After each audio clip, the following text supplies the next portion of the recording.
Hello दोस्तों, नमस्कार। तो कैसे हो आप सभी। तो आज हम पढ़ेंगे SST NCERT sixth class history का दूसरा और तीसरा चैप्टर। पहला चैप्टर हम पढ़ चुके हैं और पहले चैप्टर के हम क्वेश्चन आंसर भी कर चुके हैं साथ ही साथ। तो इसमें मैं सेकेंड चैप्टर का क्वेश्चन आंसर तो लेकर आया हूँ इम्पोर्टेंट, बट मैं थर्ड चैप्टर की नहीं लेकर आ पाया क्योंकि क्या है ना कि हमारे पास टाइम अभी बहुत कम है और इस टाइम में यदि मैं क्वेश्चन पेपर ही बनाता रह गया क्वेश्चन आंसर तो मैं चैप्टर को नहीं पढ़ा पाऊँगा। इसलिए मैं सोच रहा हूँ कि आपको पहले चैप्टर को पढ़ा दूँ अच्छे से, जो इम्पोर्टेंट है वो, क्योंकि वो पढ़ाने से क्या है ना कि यदि तुम देख लेते हैं, इस वीडियो को देख लेते हो तो उधर से ही तुम उस आंसर को कैचअप कर लोगे, ठीक है। और उसको तुम जो क्वेश्चन है इम्पोर्टेंट वो पकड़ लोगे और नोट कर लोगे। तो वही मैं क्वेश्चन आंसर में भी बताता हूँ, क्योंकि क्वेश्चन आंसर मैं कहाँ से लेकर के आऊँगा, बुक से ही लाता हूँ ना। तो बुक अच्छे से पढ़ाने से, डिटेल्स में पढ़ाने से तुम वो कर जाओगे।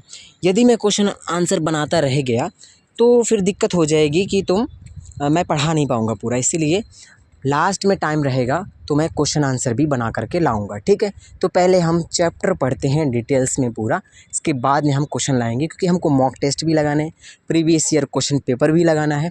तो ये सब लगाना है तो हमारे पास टाइम नहीं बचेगा। और इसके बाद तुम्हारे हो सकेगा तो सीडीपी और हिंदी और संस्कृत की भी क्लास लेनी पड़ जाए। एक ही एक लूँ, मगर तुमको उसमें भी इतना बताना पड़ेगा ताकि तुम्हारा सिलेबस हो जाए कवर और उसके भी मॉक टेस्ट और प्रीवियस ईयर पीवाईक्यू लग जाए, ठीक है। तो चलिए हम स्टार्ट करते हैं। एक वीडियो हमारी बन चुकी है ऑलरेडी, पहले सिक्स्थ क्लास के फर्स्ट चैप्टर का पढ़ा चुका हूँ, ठीक है। तो अब हम पढ़ेंगे आखेट खाद्य संग्राहक से भोजन उत्पादन तक, ठीक है। तो ये तुषार है, इसकी रेल यात्रा है। ये रेल यात्रा में ये अपने इस सीट में बैठा होता है रेल में, तो वो पीछे जाते हुए बहुत सारे पेड़ होते हैं जो पीछे जाते होते हैं, क्योंकि रेल आगे जाएगी तो पीछे जाएंगे ना पेड़ वगैरह, धरती वगैरह। तो पूछता है ये सब पीछे क्यों जा रहे हैं। तो उसका जो चाचा होता है तो वो बताता है कि पेड़ पौधे क्यों पीछे जा रहे हैं, ठीक है। तो इसमें क्या है कि तभी उसके चाचा ने उसके कंधे पर हाथ रख कर कहा, पता है लोगों ने मात्र 150 साल पहले रेल से यात्रा करनी शुरू की थी और बस तो इसके कुछ दशक बाद आई। तुषार सोचने लगा कि जब लोगों के पास आने जाने के लिए तेज़ रफ्तार वाली सवारियां नहीं थी तो क्या वे यात्रा ही नहीं करते थे? क्या वे अपनी सारी ज़िंदगी एक ही जगह पर बिता दिया करते थे? नहीं, ऐसी बात नहीं। तो वो अपने चाचा उससे पूछ रहा था, ठीक है। तो वो जब ऐसा पूछ दिया ना, तब उसने चाचा ने पूछने लग गया कि क्या उस टाइम पर बस से नहीं हुआ करती थी, रेलगाड़ी नहीं होती थी, क्या यात्रा नहीं करते थे? यात्रा करते थे। तो अभी हम यात्रा वगैरह के बारे में भी जानेंगे, ठीक है, कि लोग यात्रा क्यों करते थे, कैसे करते थे, क्या कठिनाइयाँ आती थी, किस लिए करते थे, है ना, खाना पीना वगैरह कैसे करते थे, कहाँ से लाते थे, संग्रह कैसे करते वगैरह वगैरह। चलिए, तो आरंभिक मानव, आखिर वे इधर उधर क्यों घूमते थे? आगे है ना, वो इधर उधर क्यों घूमते थे। घूमना मतलब वही यात्रा करना ना। तो 20 लाख साल पहले ये लोग इस उपमहाद्वीप में मतलब भारत में, है ना, इस उपमहाद्वीप में भारत में 20 लाख साल पहले रहा करते थे और आज हम उन्हें आखेटक खाद्य संग्राहक के नाम से जानते हैं। तो ये प्रश्न कर देगा, पूछ लेगा कि इस उपमहाद्वीप में 20 लाख साल पहले जो रहते थे उनको क्या कहते थे? तो आखेटक खाद्य संग्राहक कहते थे। ऐसे ही प्रश्न बनेंगे भाई। तो ये मैं बीच बीच में बोलते जा रहा हूँ ना, तो ऐसे ही नोट करते जाया करो, ठीक है। या फिर टिक मार लिया करो, पुस्तक रखो पास में, नहीं तो तुम पुस्तक न रखो तो लिख लिया करो झट से पॉज करके वीडियो को, ठीक है। फिर भोजन का इंतजाम करने की विधि के आधार पर उन्हें इस नाम से पुकारा जाता है, ठीक है, क्योंकि वो खाद्य संग्राहक करते थे, संग्रह करते थे, इसलिए उनको इस नाम से बुलाते हैं, भोजन वगैरह, ठीक है। तो जंगली जानवरों का शिकार, वो क्या क्या करते थे? जंगली जानवरों का शिकार करते थे, मछलियाँ चिड़ियाँ पकड़ते थे, फल फूल, ठीक, फल मूल दाने पौधे पत्तियाँ अंडे इकट्ठा करते थे। ये सब इकट्ठा करते थे, इसलिए उनको संग्राहक कहते हैं, क्योंकि संग्रह करने वाले को संग्राहक कहा जाता है। और क्या संग्रह करते थे? खाद्य पदार्थ संग्रह करते थे, तो खाद्य संग्राहक। और आखेटक मतलब शिकारी, तो शिकार करके वो खाने को संग्रह करते थे, इसलिए उनको आखेटक खाद्य संग्राहक कहा जाता है। तो आखेटक जो हैं वो क्यों इधर उधर घूमते होंगे, तो 4 चरणों में बताया। पहला चरण है कि वो अपने आसपास के पौधों, फलों और जानवरों को खाकर समाप्त कर देते थे, शायद इसलिए वो दूसरी जगह जाते थे वहाँ पर उसकी प्राप्ति के लिए। फिर दूसरा कारण क्या बताया गया है कि वो जानवर अपने शिकार के लिए, जब कई जानवर अपने शिकार के लिए या फिर हिरण और मवेशी अपना चारा ढूंढने के लिए एक जगह से दूसरी जगह जाया करते थे, इसलिए इन जानवरों का शिकार करने वाले लोग भी उनके पीछे पीछे जाया करते थे। पहले तो बताया कि वहाँ के जो फल मूल हैं, ठीक है, फल फूल हैं, जानवर हैं, उन सबको खा करके उस जगह समाप्त कर देते थे, नहीं बचते थे कोई भी। तब वो दूसरी जगह जाते थे उनके शिकार के लिए, खाने को संग्रह करने के लिए, ठीक है। और दूसरे में बताया, दूसरा कारण क्या बताया कि वहाँ पे जो जानवर थे, मवेशी से हिरण थे, वो एक जगह से दूसरी जगह, क्योंकि वो भी तो शेर है, वो भी शिकार करता है, तो हर एक जानवर अपने खाने के लिए किसी न किसी का शिकार करता है। या फिर जो घास चरने वाला है वो एक जगह की घास ख़त्म हो जाएगी तो दूसरी जगह जाएगा। तो जब वो पशु दूसरी जगह जाते थे ना अपना भोजन ढूंढने के लिए, तो ये भी उनके पीछे पीछे जाते थे। फिर तीसरा कारण क्या बता रहे हैं कि पेड़ों और पौधों में फल फूल अलग अलग मौसम में आते हैं, इसलिए लोग उनकी तलाश में उपयुक्त मौसम के अनुसार अन्य इलाकों में घूमते होंगे, ठीक है। पर क्या बता रहे हैं यहाँ पर मौसम के बारे में बता रहे हैं कि अलग अलग मौसम में अलग अलग पौधों में अलग अलग फल आते थे। तो एक मौसम में एक जगह पर उनके खाने के अनुकूल चीज़ें नहीं आती थी, तो वो दूसरी जगह जाते थे, वहाँ पर उनके खाने के अनुकूल उस मौसम में चीज़ें मिलती थी, तो वो मौसम के अनुकूल बता रहे हैं। और चौथा कारण क्या बता रहे हैं कि पानी के बिना किसी भी प्राणी या पेड़ पौधे का जीवित रहना संभव नहीं। वो तो सही है कि संभव नहीं है, कोई भी पेड़ पौधा बिना पानी के नहीं रह सकता, कोई भी प्राणी बिना पानी के जीवित नहीं रह सकता। पानी झीलों, झरनों तथा नदियों में ही मिलता है। सच बात है, झरनों में मिलेगा, झीलों में मिलेगा, नदियों में मिलेगा पानी। यद्यपि कई नदियों और झीलों का पानी कभी नहीं सूखता। सच बात है कि कई झीलों का पानी हमेशा नहीं सूखता है, बना ही रहता है, परंतु झीलों और नदियों में पानी बारिश के बाद ही मिल पाता है, और कई नदियों में सूख जाता है, नदियों में, झीलों में वो बारिश के बाद ही मिल पाता है, ठीक है। तो इसलिए ऐसी झीलों और नदियों के किनारे बसे लोगों को सूखे मौसम में पानी की तलाश में इधर उधर जाना पड़ता था। तो वो लोग ऐसी जगह पे बसे थे जहाँ पर वो पानी सूख जाता था, ठीक है। तो वो सूख जाने के कारण उनको पानी की तलाश में जाना पड़ता। पहले वहाँ की जगह के जो खाद्य पदार्थ से पशु पक्षी और जानवर और फल फूल वो खा के समाप्त करे, इसलिए जाते थे। दूसरे नंबर पे वो क्या करते थे, वो पशु एक जगह से दूसरी जगह शिकार के लिए जाते, तो उनके पीछे पीछे जाते थे। तीसरे नंबर पर मौसम बदलने के कारण जाते थे, ठीक है। तीसरा नंबर पे है कि पानी की खोज के लिए जाते थे, ठीक है। बहुत इजीली बता दिया मैंने, ठीक है। यदि मैं लिख भी दूँ ना तो वो भी मैं बहुत इजीली लिख दूँगा कि पहले नंबर पर क्या है। पहले नंबर पर वो किस लिए जाते थे, तो पहले नंबर पर समाप्त, क्या समाप्त, खाना समाप्त, एक जगह से खाकर समाप्त कर देते थे। दूसरे नंबर पर वो क्या करते थे, पीछा, पीछा पीछा मतलब पशु एक जगह से दूसरी जगह जाता था तो उनका पीछा करते करते चले जाते थे। तीसरे नंबर पर बोले तो मौसम बदलने के कारण वो लोग एक जगह दूसरी जगह चले जाते थे। चौथे नंबर पर बोले तो पानी की खोज के लिए, पानी नहीं मिल पाता था एक जगह, तो पानी के चक्कर में दूसरी जगह चले जाते, तो खाकर समाप्त कर देते थे, पीछा करते करते चले जाते थे, मौसम बदलने पर चले जाते थे, और पानी की तलाश में चले जाते थे। इतना ईजी है, और ये पूछ लिया तो पूछता भी है तो इसको आंसर देना है तुमको, ठीक है। आगे चलिए, तो आगे हम आरंभिक मानव के बारे में जानकारी कैसे मिलती है। आरंभिक मानव जो है, शुरू का मानव जो है, उसके बारे में जानकारी हमें कैसे मिलती है, तो पत्थरों, लकड़ियों और हड्डियों के औजार बनाए होंगे। तो हमको जब उस समय के औजार मिले, ठीक है, लकड़ियों के, पत्थरों के, ठीक है, तो बनाए होंगे, तो इनमें से पत्थरों के औजार आज भी बचे हैं, ये तो है। तो उन औजारों और उन औजार जैसे हैं पैने, तो उनसे पता चलता है कि ये पैने औजार क्यों बनाए होंगे। तो भाई हमारे मन में वो चित्र तो बनेगा ना कि भाई ये ऐसे पैने क्यों बनाए होंगे, किस लिए बनाए होंगे, क्या यूज करते होंगे। तो इमेजिनेशन करेंगे हम, ठीक है, हम साइकोलॉजी लगाएंगे, ठीक है, उनके व्यवहार को पकड़ेंगे, तो हमको क्या पता चलेगा कि भैया ये जो औजार बनाए हैं वो किसके लिए? शिकार के लिए बनाए हैं। तो उस समय में लोग खाद्य संग्रह करते थे, खाते थे पुरातत्व लोग, तो वो लोग ऐसे थे, जान सकते हैं। तो उस समय के हथियारों लकड़ी के, पत्थर के, हड्डियों से बनाते थे। यदि पूछ ले किस किस से बनाते थे तो पत्थरों से, लकड़ियों से, हड्डियों से हथियार बनाते थे, ठीक है।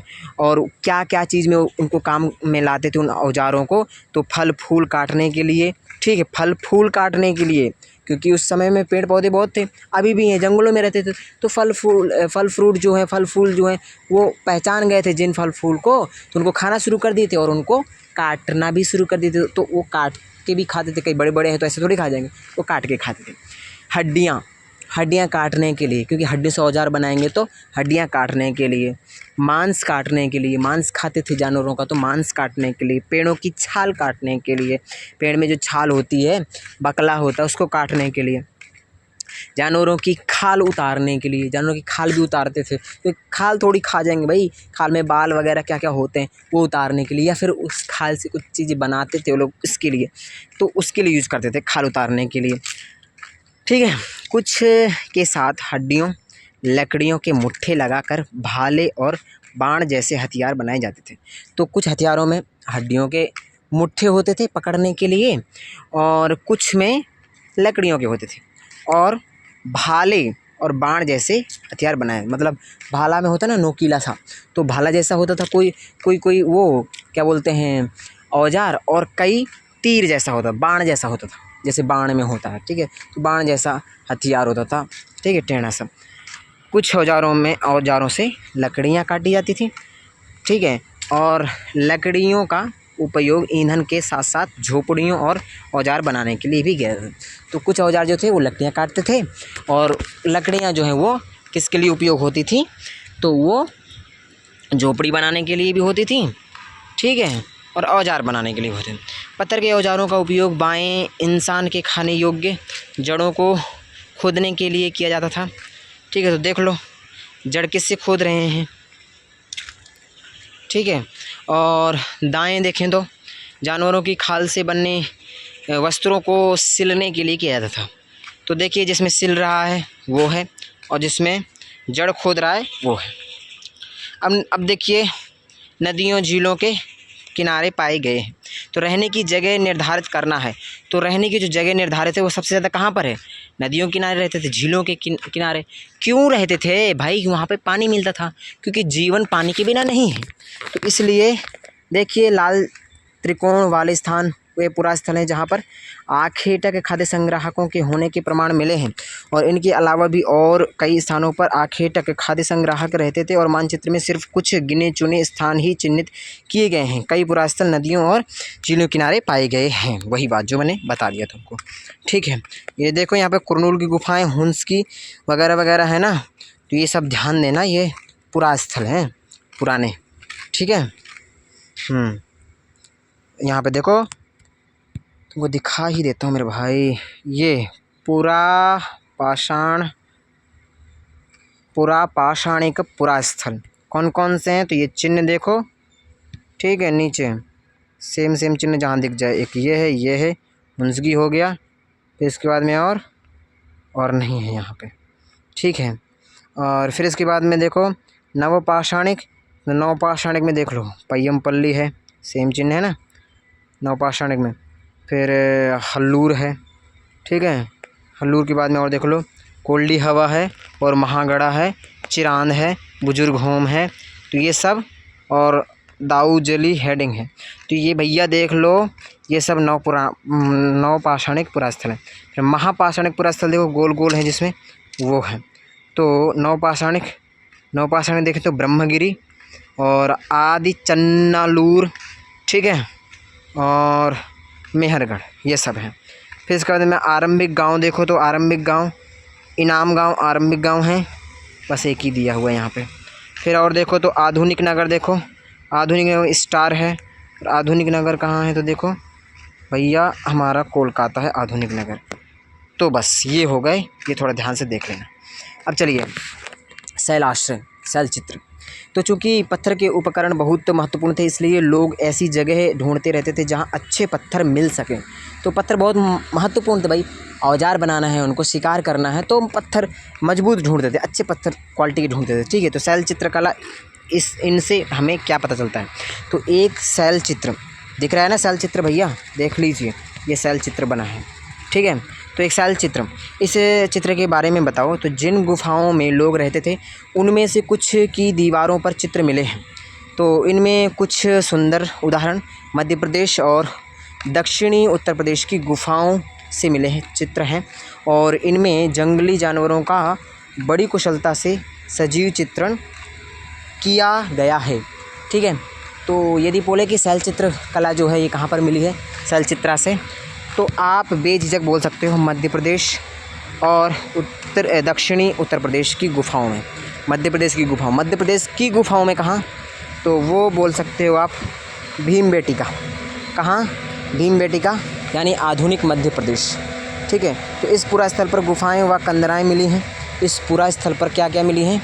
तो गुफाएं, कंदराएं, ये सब मिले हैं। कंदराएं भी गुफाएं ही होती हैं। लोग इन गुफाओं में इसलिए रहते थे क्योंकि यहाँ उन्हें बारिश, धूप, हवाओं से राहत मिलती थी, और ये गुफाएं नर्मदा घाटी के पास थीं। तो यदि बोलें कि इन गुफाओं पर क्यों मिले हैं शैल चित्र, तो यहाँ पर लोगों को राहत मिलती थी, किससे? बारिश से, धूप से, हवाओं से। ठीक है, और ये गुफाएं किसके किनारे थी? तो नर्मदा घाटी के किनारे। पूछ लेगा मेरे भाई, किसके किनारे? नर्मदा घाटी। क्यों रहते थे? उनको राहत मिलती, किससे मिलती थी? बारिश, धूप, हवाओं से। क्या तुम बता सकते हो कि रहने के लिए लोगों ने यहाँ जगह क्यों चुनी? अभी बता दिया क्यों चुनी। ठीक है, आगे चलिए। पुरास्थल। तो पुरास्थल उस स्थान को कहते हैं जहाँ औजार, बर्तन और इमारतों जैसी वस्तुओं के अवशेष मिलते हैं। पुरास्थल मतलब पुराने स्थान, पुराने स्थान मतलब जहाँ पर ये मिले हैं, क्या क्या मिले हैं? औजार, बर्तन और इमारतें मिले, उसको पुरास्थल मतलब पुराने स्थल कहते हैं। ठीक है, ऐसी वस्तुओं का निर्माण लोगों ने अपने काम के लिए किया था और बाद में वे उन्हें वहीं छोड़ गए, और ये ज़मीन के ऊपर, अंदर और कभी कभी समुद्र और नदी के तल में भी पाए जाते हैं, और इन पुरास्थलों के बारे में आपको अगले अध्याय में बताया जाएगा। ठीक है, अगले अध्याय में बताया जाएगा। और ये सभी ज़मीन के अंदर भी मिले हैं, बाहर भी मिले हैं, समुद्र में मिले हैं, नदी के तल पर भी मिले हैं। तो यहाँ पर इनको पुरास्थल के चीज़ें मिली हैं, और पुरास्थल में औजार, बर्तन और इमारतें आती हैं। ठीक है, आग की खोज। तो आग की खोज बोले तो कहाँ पर हुई है? पूछे, आग की खोज कहाँ हुई है? कुरनूल की गुफा में। क्यों यहाँ पर हुई है? क्योंकि यहाँ पर राख के अवशेष मिले हैं। ठीक है, इसका मतलब यह है कि यहाँ पर आरंभिक लोग आग जलाना सीख गए थे। नहीं तो राख कहाँ से मिलेगी जब आग नहीं जलेगी? तो पूछे कि आग की खोज कहाँ हुई? तो कुरनूल की गुफाओं में हुई। कुरनूल बस लिख देना है, कुरनूल हो तो कुरनूल की गुफाएं होंगे तो कुरनूल की गुफाएं। आग का इस्तेमाल कई कार्यों के लिए किया जाता होगा या किया गया होगा, जैसे कि प्रकाश के लिए, उजाले के लिए किया गया होगा। ठीक है, मांस भूनने के लिए किया गया, मांस भूनने के लिए। ठीक है, और ख़तरनाक जानवरों को दूर भगाने के लिए किया गया होगा, इत्यादि के लिए क्या होगा? प्रकाश के लिए, नहीं तो मांस भूनने के लिए, नहीं तो जानवरों को भगाने के लिए, खतरनाक के लिए। ठीक है, तो आज हम आग का उपयोग किस लिए करते हैं? भाई खाना पकाने के लिए करते हैं, है ना। प्रकाश के लिए भी करते हैं कि नहीं करते हैं। और जैसे मधुमक्खी वगैरह हैं, उनको हटाने के लिए, छत्तों के लिए, बहुत चीज़ के लिए करते हैं। तो आगे देखिए, नाम और तिथियां देख लेते हैं। तो हम जिस काल के बारे में पढ़ रहे हैं, पुरातत्वविदों ने उनके बड़े बड़े नाम रखे, जिनके बारे में हम अभी पढ़ रहे हैं ना, उनके पुरातत्वविदों ने मतलब पुराने स्थलों की खोज करने वाले इतिहासकारों ने इनके बड़े बड़े नाम रखे हैं। जैसे आरंभिक काल को वे पुरापाषाण काल कहते हैं। आरंभिक काल को क्या कहते हैं? पुरापाषाण काल कहते हैं। और यह दो शब्दों पुरा यानी प्राचीन और पाषाण यानी पत्थर से बना है। तो पुरापाषाण काल मतलब पुराने पत्थरों से बना है, प्राचीन पत्थरों से बना है।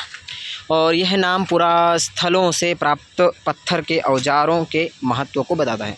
तो क्या बोलता है ये? पुरास्थलों से मतलब प्राचीन काल के स्थलों से प्राप्त जो पत्थर हैं उनके औजारों के महत्व को बताता है कि ये बहुत महत्वपूर्ण थे पत्थर। ठीक है, तो क्योंकि भाई पत्थर महत्वपूर्ण क्यों थे, क्योंकि उनसे ही शिकार करते थे इसलिए, तो उसको पाषाण काल ही रख दिया गया इसीलिए। ठीक है, ध्यान दीजिए, पूरा पाषाण काल 20 लाख साल पहले से 12,000 साल पहले के दौरान माना जाता है। ये प्रश्न अभी मैं बाद में कराऊंगा भी, तो ध्यान से देखिए भैया कि जो पूरा पाषाण काल का समय है 20 लाख साल से लेकर के 12,000 साल के बीच का समय है। ये आंसर तुमको देना है। ठीक है, अभी जब मैं क्वेश्चन कराऊंगा इसके बाद, पढ़ाने के बाद पूरा। इस काल को भी 3 भागों में विभाजित किया गया है। 3 काल में कौन कौन से विभाजित किया गया है, तो ये ध्यान दीजिए, आरंभिक काल, मध्यकाल, उत्तर पुरा पाषाण काल या युग बोले तो इन 3 में किया गया। पूछ लेगा पुरा पाषाण किन 3 भागों में विभाजित किया गया, तो आरंभिक, मध्य, उत्तर। ठीक है, और मानव इतिहास की लगभग 99% कहानी इसी काल के दौरान घटित हुई है। किस काल में, पूरा पाषाण काल। क्यों हुई है, क्योंकि 20 लाख से लेकर के 12,000 साल तक की घटनाएं इसी में घटित हुई हैं और 99% घटनाएं इसी में घटित हुई, इसीलिए। ठीक है, तो जिस काल में हमें पर्यावरणीय बदलाव मिलते हैं उसे हम मेसोलिथ यानी मध्य पाषाण युग कहते हैं, और इसका समय लगभग 12,000 साल पहले से लेकर के 10,000 साल पहले तक माना गया है। तो यदि पेपर में आ जाए ना मेसोलिथ किस काल को कहते हैं, तो ये मध्य पाषाण काल है, और इसका समय बोलें तो 12,000 से 10,000 पहले तक माना जाता है। और इसमें क्या हुआ, तो पर्यावरणीय बदलाव मिलते हैं। पूछ ले पर्यावरणीय बदलाव किस काल में मिलते हैं, तो मध्यकाल में। इस काल के पाषाण औजार आमतौर पर बहुत छोटे होते थे, इसलिए इन्हें माइक्रोलिथ यानी लघु पाषाण काल कहा जाता है। तो ये देखिए कि लघु पाषाण काल क्यों कहा जाता है, माइक्रोलिथ क्यों कहा जाता है, क्योंकि इस समय में बहुत छोटे छोटे औजार मिले हैं। ठीक है, तो इसलिए इनको माइक्रोलिथ और लघु पाषाण भी कहा जाता है। यदि पूछ लघु पाषाण किसे कहा जाता है, मध्यकाल को, और माइक्रोलिथ किसे कहा जाता है, मध्यकाल को, मध्यकाल के औजारों को। ठीक है, तो प्रायः इन औजारों में हड्डियों या लकड़ियों के मुट्ठे लगे हंसिया और आरी जैसे औजार मिलते थे। तो कौन कौन से औजार मिलते थे, हंसिया और आरी मिलते थे, उन पे लकड़ियों और हड्डियों के मुट्ठे लगे होते थे। साथ साथ पुरा पाषाण युग वाले औजार भी इस दौरान बनाए जा रहे हैं। ठीक है, तो आगे देखो, अगले युग की शुरुआत लगभग 10,000 साल पहले से होती है और इसे नवपाषाण युग कहा जाता है। नवपाषाण युग का क्या मतलब होगा, तो होता होगा, तो इन हमने कुछ स्थानों के नाम दिए हैं। अगले अध्यायों में तुम्हें ऐसे अनेक नाम मिलेंगे और अक्सर हम पुराने स्थलों के लिए उन नामों का प्रयोग करते हैं जो आज प्रचलित हैं, और क्योंकि हमें ज्ञात नहीं है कि उस काल में इनके क्या नाम रहे होंगे, इसलिए हम इनके ये नाम देते हैं। अब आगे देखिए, बदलती जलवायु वही है, मध्यकाल ही है। 12,000 साल पहले दुनिया की जलवायु में बड़े बदलाव आए और गर्मी बढ़ने लगी, और इसके परिणाम स्वरूप कई क्षेत्रों में घास वाले मैदान बनने लगे। ठीक है, तो भाई क्या हुआ कि मध्य पाषाण काल में यानी कि 12,000 साल पहले पर्यावरण में बदलाव आया। ठीक है, गर्मी बढ़ी और बारिश भी हुई और बड़े बड़े घास के मैदान बनने लग गए, और जैसे हिरण, बारहसिंगा, भेड़, बकरी और गाय जैसे जानवर बड़ी संख्या में बढ़ने लगे, और वो घास खाकर ज़िंदा भी रहने लग गए। तो जो लोग थे वो लोग जानवरों का शिकार करते थे, और वे इनके पीछे आए और इनके खाने पीने की आदतों को भी जाने और प्रजनन के समय की जानकारी हासिल करी। कब ये जन्म देते हैं दूसरे पशु मतलब खुद के बच्चों का, वो हो सकता है कि तब लोग इन जानवरों को पकड़ कर अपनी ज़रूरत के अनुसार पालने की बात सोचने लगे होंगे। और साथ ही इस काल में मछली भी भोजन का महत्वपूर्ण स्रोत बन गई थी। तो मछली भोजन का महत्वपूर्ण स्रोत कब बनी थी, यदि पूछे तो मध्यकाल में। खेती और पशुपालन की शुरुआत कब हुई, तो इसी दौरान उपमहाद्वीप के विभिन्न इलाकों में गेहूं और जौ और धान जैसे अनाज प्राकृतिक रूप से उगने लगे थे, और शायद महिलाओं, पुरुषों और बच्चों ने इन अनाजों को भोजन के लिए बटोरना शुरू कर दिया होगा, और साथ ही वे यह भी सीखने लगे होंगे कि यह अनाज कहाँ उगते थे और कब पककर तैयार होते थे, और ऐसा करते करते लोगों ने इन अनाजों को खुद पैदा करना सीख लिया होगा, और इस प्रकार धीरे धीरे वे कृषक बन गए होंगे। तो देखिए, उसी समय में जब जलवायु परिवर्तन हुआ, उसी समय में गेहूँ, जौ जैसी और धान जैसी अनाज जो प्राकृतिक रूप से उगने लग गई थी, और महिला, पुरुष, बच्चे सभी लोग लोग ये अनाज को भोजन के लिए बटोरना शुरू कर दिया था। और इसके साथ साथ वो लोग सीखने भी लगे होंगे कि अनाज कहाँ उगते हैं और कब पकते हैं और इनको तैयार कब होते हैं। ठीक है, तो ऐसा करते लोगों ने अनाजों को खुद पैदा करना सीख लिया होगा और फिर धीरे धीरे कृषक बन गए होंगे लोग। ठीक है, और इसी तरह लोगों ने अपने घरों के आसपास चारा रख करके जानवरों को आकर्षित कर उन्हें पालतू बनाया होगा। सबसे पहले जिस जंगली जानवरों को पालतू बनाया गया वह कुत्ते का जंगली पूर्वज था। तो देखिए, लोग अपने द्वार पर घास रख करके जानवरों को आकर्षित किया उन्होंने, और सबसे पहले जानवर जो पालतू बनाया वो जंगली पूर्वज है, कुत्ता है, उसको बनाया। ठीक है, धीरे धीरे वो लोग भेड़, बकरी, गाय और सूअर जैसे जानवरों को अपने घरों के नज़दीक आने को उत्साहित करने लगे। और ऐसे जानवर झुंड में रहते थे। क्यों रहते थे? क्योंकि ज़्यादातर घास खाते थे और अक्सर लोग अन्य जंगली जानवरों के आक्रमण से इनकी सुरक्षा किया करते थे। और इस तरह धीरे धीरे वे पशुपालक भी बन गए होंगे, ऐसा अनुमान लगाया जाता है। ठीक है, तो ऐसा पूछ लेता है प्रश्न, अनुमान लगाया तो क्या हुआ? एनसीईआरटी में जो दिया है वही पूछता है ज़्यादातर। क्या तुम बता सकती हो कि सबसे पहले कुत्तों को ही पालतू क्यों बनाया गया होगा? बताइए बताइए बताइए। घरेलू की प्रक्रिया, तो लोगों द्वारा पौधे उगाने और जानवरों की देखभाल करने को घरेलूकरण की प्रक्रिया का नाम दिया गया। क्यों दिया गया? क्योंकि अपनाए गए ये पौधे तथा जानवर अक्सर जंगली पौधों तथा जानवरों से भिन्न होते हैं।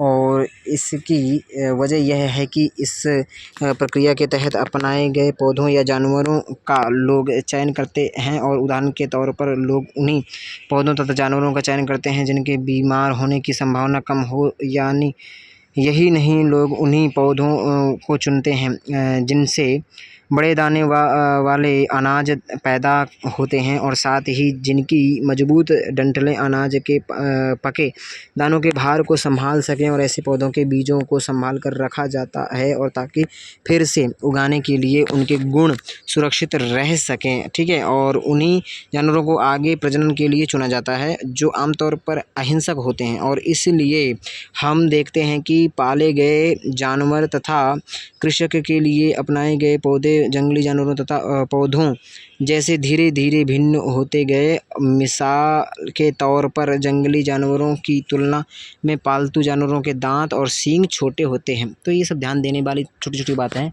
कि पालतू जो जानवर होते हैं उनके सींग भी छोटे होते हैं, दांत भी छोटे होते हैं। ठीक है, इन दांतों को देखो और इनमें से कौन सा जंगली सूअर का है और कौन सा पालतू है। तो भाई बता सकते हो आसानी से कौन सा जंगली है कौन सा पालतू है। तो ये पालतू है भैया, और ये जंगली के बड़े दांत हैं। ठीक है, आगे देखिए, फिर है कि यह प्रक्रिया पूरी दुनिया में धीरे धीरे चलती रही और यह करीब 12,000 साल पहले शुरू हुई। और वास्तव में आज हम जो भोजन करते हैं वे इसी प्रक्रिया की वजह से है। और कृषि के लिए अपनाई गई सबसे प्राचीन फसलों में से गेहूँ और जौ आते हैं। और उसी तरह सबसे पहले पालतू बनाए गए जानवरों में कुत्ते के बाद भेड़ बकरी आते हैं। तो सबसे पहले जो जौ फसल हुई वो कौन सी? गेहूँ और जौ की हुई, और कुत्ता सबसे पहला पालतू जानवर बना, उसके बाद भेड़ बकरी बनी। ठीक है, तो इसके बाद देखो एक नवीन जीवन शैली कैसी थी। तो तुम किसी पौधे के बीज को बो कर देखो, तुम पाओगे कि इसे विकसित होने में कुछ वक्त लगता है और इसमें कुछ दिन, महीने या फिर साल तक लग सकता है। और इसलिए जब लोग पौधे उगाने लगे तो उनकी देखभाल के लिए उन्हें एक ही जगह पर लंबे समय तक रहना पड़ा। और बीज बोने से लेकर के फसलों के पकने तक पौधों की सिंचाई करने और खरपतवार हटाने, जानवरों और चिड़ियों से उनकी सुरक्षा करने जैसे बहुत से काम शामिल थे। और कटाई के बाद अनाज का उपयोग बहुत संभल कर करना पड़ता था। तो इसीलिए लोग भाई एक जगह क्यों रहने लग गए थे? एक नवीन जीवन शैली बन गई थी। क्यों बन गई थी भाई? क्योंकि वो अब एक ही जगह उगाते हैं तो उसको पकने के सिंचाई करना है, उसको पकने के लिए टाइम देना है, तो कुछ समय के लिए उन्हें वहीं पर रहना पड़ेगा और घर बना करके रहना पड़ेगा। तो वो लोग वहीं पे अपनी नई ज़िंदगी बसा लिए थे। ठीक है, फिर अनाज को भोजन और बीज दोनों ही रूपों में बचा कर रखना आवश्यक था। और इसलिए लोगों इसके भंडारण की बात सोचनी पड़ी। और बहुत से इलाकों में लोगों ने बर्तन बनाए और टोकरियाँ बुनी। ठीक है, और ज़मीन में गड्ढा खोदा। तो जो क्या है, तो देखिए, लोग जो थे ना उस समय में अनाज वगैरह उगाने लग गए थे, तो अनाज वगैरह को रखना भी तो है ना संभाल के, क्योंकि फिर से बोना है। तो वो लोग क्या करते थे, मिट्टी के बड़े बड़े बर्तन बनाए उन्होंने, उसमें रखने के लिए टोकरियाँ बुनी और ज़मीन में गड्ढा खोद करके रखना शुरू कर दिए, ठीक है। फिर जानवर चलते फिरते खाद्य भंडार कैसे हैं, जानवर जो ऐसे चलते फिरते खाद्य भंडार कैसे हैं, तो उनसे दूध मिलता है हमको, ठीक है, उनसे मांस मिलता है, और पशुपालन भोजन के भंडारण का ये तरीका है, ठीक है। तो मांस मिलना और उनसे दूध मिलना वगैरह वगैरह, भोजन एक अच्छा स्रोत है, ठीक है, भोजन का एक अच्छा स्रोत है, ठीक है, जानवर। तो ये हो गया। फिर इसके बाद में आओ आरंभिक कृषकों और पशुपालकों के बारे में पता करें। तो पश्चिमोत्तर क्षेत्र में, आधुनिक कश्मीर में और पूर्वी तथा दक्षिणी भारत में पाए गए हैं। क्या पाए गए हैं, तो कृषकों और पशुपालकों के होने के साक्ष्य मिले हैं। और कहाँ मिले हैं, तो पूरे उपमहाद्वीप में पाए गए हैं, परंतु इनमें सबसे महत्वपूर्ण बोले तो पश्चिमोत्तर, मतलब पश्चिम और उत्तर क्षेत्र में और आधुनिक कश्मीर में और पूर्वी और दक्षिणी भारत में पाए गए हैं, ठीक है, कृषि और पशुपालकों के होने के साक्ष्य। यदि पूछ लेना भैया कि कृषि के और पशुपालकों के होने के साक्ष्य कहाँ कहाँ मिले हैं, तो आप बता सकते हो बेझिझक कि पश्चिमोत्तर क्षेत्र में, आधुनिक कश्मीर में और पूर्वी तथा दक्षिण भारत में पाए गए हैं, ठीक है। आगे देखिए, तो वैज्ञानिक खुदाई में मिले पौधों और पशुओं की जांच, पशुओं की हड्डियों के नमूनों का अध्ययन करते हैं, ठीक है। वैज्ञानिक खुदाई में मिले क्या पशुपालकों की बस्तियां थीं, कृषकों और पशुपालकों की बस्तियां थीं, ठीक, वास्तव में निर्दिष्ट स्थान पर। और जांचने के लिए वैज्ञानिक खुदाई में मिले पौधों और पशुपालकों की हड्डियों के नमूनों का अध्ययन करते हैं। तो पूछ ले कि वैज्ञानिक खुदाई में मिले पौधों और पशुपालकों की हड्डियों और नमूनों का अध्ययन करते हैं, और उनमें से सबसे रोचक जले हुए अनाज के दानों के अवशेष हैं, ठीक है, इसमें। और ऐसा लगता है कि ये गलती से या फिर जानबूझकर जलाए गए होंगे। तो ऐसी चीज़ों का वैज्ञानिक खुदाई करते हैं, ठीक है। और वैज्ञानिक खुदाई करके और जो पशुओं की हड्डियों के नमूने मिले हैं उनका अध्ययन करते हैं, और जली हुई अनाजों का अध्ययन करते हैं, ठीक है। और वैज्ञानिक विभिन्न जानवरों की हड्डियों की भी पहचान कर सकते हैं इससे। तो भैया ये ज़्यादा इम्पोर्टेंट नहीं, इम्पोर्टेंट बता रहा हूँ मैं, ठीक है। और स्थायी जीवन की ओर, स्थायी जीवन कब से शुरू हुआ, तो ये भी देख लीजिए, स्थायी जीवन कब से लोग स्थायी रूप से रहने लग गए। तो जब पुरातत्वविदों को कुछ प्रस्थलों पर झोपड़ियों और घरों के निशान मिले हैं, जैसे कि बुर्ज होम, तो स्थायी जीवन की ओर, स्थायी जीवन लोग कब से रहना शुरू किए होंगे, तो कैसे साक्ष्य मिले हैं, तो कैसे पता चलेगा। तो पुरातत्वविद जो पुराने स्थानों को खोज करके वहाँ की खुदाई की है, तब उनको पता चला, वहाँ से झोपड़ियाँ मिली और वहाँ से घरों के निशान मिले, ठीक है। बुर्ज होम एक कश्मीर में, वर्तमान कश्मीर में है, जो कि लोग गड्ढे के नीचे घर बनाते थे और जिन्हें गर्तावास भी कहा जाता है, और इसमें उतरने के लिए सीढ़ियाँ होती थीं, ठीक है। इससे उन्हें ठंड के मौसम में सुरक्षा मिलती होगी। और पुरातत्वविदों को झोपड़ियों के अंदर और बाहर दोनों ही स्थानों पर आग जलाने की जगहें मिली हैं, और ऐसा लगता है कि मौसम के अनुसार घर के अंदर और बाहर खाना पकाते होंगे, जैसे बारिश में अंदर और ठंडियों में बाहर, ठीक है। और बहुत सारी जगहों से पत्थर और औजार भी मिले हैं, और इनमें से कई ऐसे हैं और जो पुरापाषाण युगीन उपकरणों में से भिन्न हैं, और इसलिए इन्हें नवपाषाण युग माना जाता है, ठीक है। और औजार भी हैं, और जिनकी धार को और अधिक पैना करने के लिए उन पर पॉलिश चढ़ाई जाती है, और ओखली मूसल का प्रयोग अनाज तथा वनस्पतियों से प्राप्त अन्य चीज़ों को पीसने के लिए किया जाता है, ठीक है। तो पॉलिशदार चढ़ाई जाती है, ठीक है, औजारों में। और ओखली मूसल इत्यादि भी अनाज तथा वनस्पतियों से प्राप्त अन्य जीवों को पीसने के लिए किया जाता है, अन्य चीज़ों को, ठीक है। और हज़ारों साल बाद भी ओखली और मूसल का प्रयोग अनाज पीसने के लिए किया जाता है, और उसी तरह प्राचीन प्रस्तर युगीन औजारों का निर्माण और प्रयोग लगातार होता है। और कुछ औजार हड्डियों से भी बनाए जाते थे, औजार हड्डियों से पहले भी बता चुका हूँ। नवपाषाण युग के कुछ उपकरण देख लीजिए।